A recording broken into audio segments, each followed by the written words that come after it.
Update lang sa free agency ni LeBron James. Naglabas si Rich Paul ng balita na hindi daw ring chase ang pagpili ni LeBron ng team ngayong offseason. It's about legacy. Playing the game at the highest level on terms that make sense. So, with that statement, ganoon pa rin naman yung teams na runner-up eh. Kung legacy, pwedeng Cavs at Miami. Tapos kung playing the game on the highest level at mag-e-enjoy siya, andyan yung Warriors. So, parang same teams pa rin naman yung usapan. Kasi kung not ring chase at pera naman, andyan yung Brooklyn Nets, 'di ba? Pero hindi niya gagawin 'yun. Tsaka kung family ang priority, edi California teams kasi doon na sila nakasettle. Warriors, Kings, Clippers, Suns, sila yung magkaka-division. Pero wala talagang exact date kung kailan si LeBron mag-a-announce. Basta gugulatin na lang tayo niyan eh. Kayo ba, anong mga ticket nyo kung saan siya mapupunta? Sa akin kasi, sana Washington Wizards para may pang-inom kami. Next, from Indiana Pacers, Tyrese Haliburton is officially back.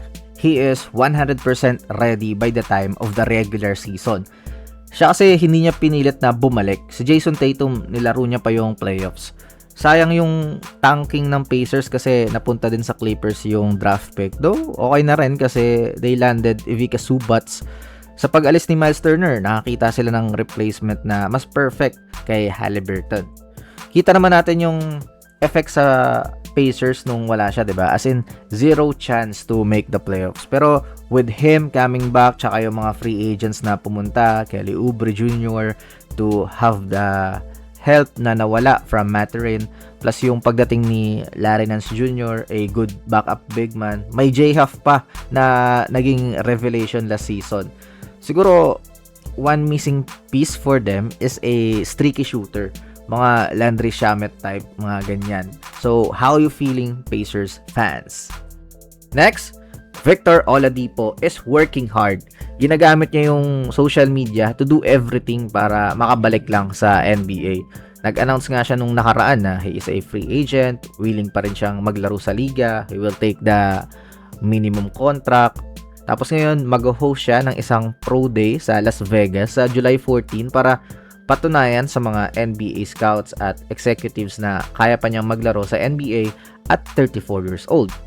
Sobrang nakakalungkot kasi talaga yung career niya.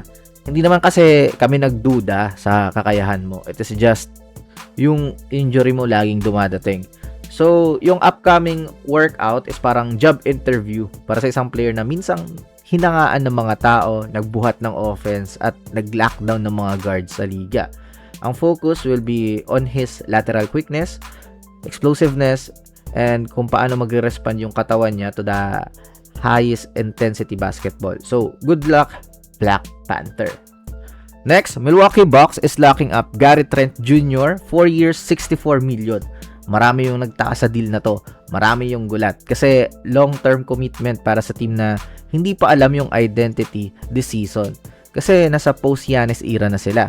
Pero 27 years old, peak of his career, high-level 3-and-D, tsaka ilang taon na rin siyang nagtitake ng discount sa mga short-term deal. Kaya maybe it's time for him to get that bag.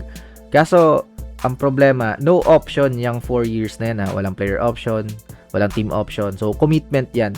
Gamble din kasi galing siya sa kanyang worst statistical season of his career. 8 points per game, shooting 38% from the field, and 36% lang from the outside.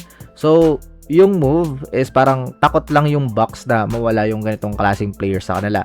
Pero, hindi naman sila makagawa ng mga moves before para mapanatiling masaya si Giannis, which is kinda ironic for them. So, that's all for this video. Let me know all your thoughts in the comment section below. I will now step back. Bye-bye.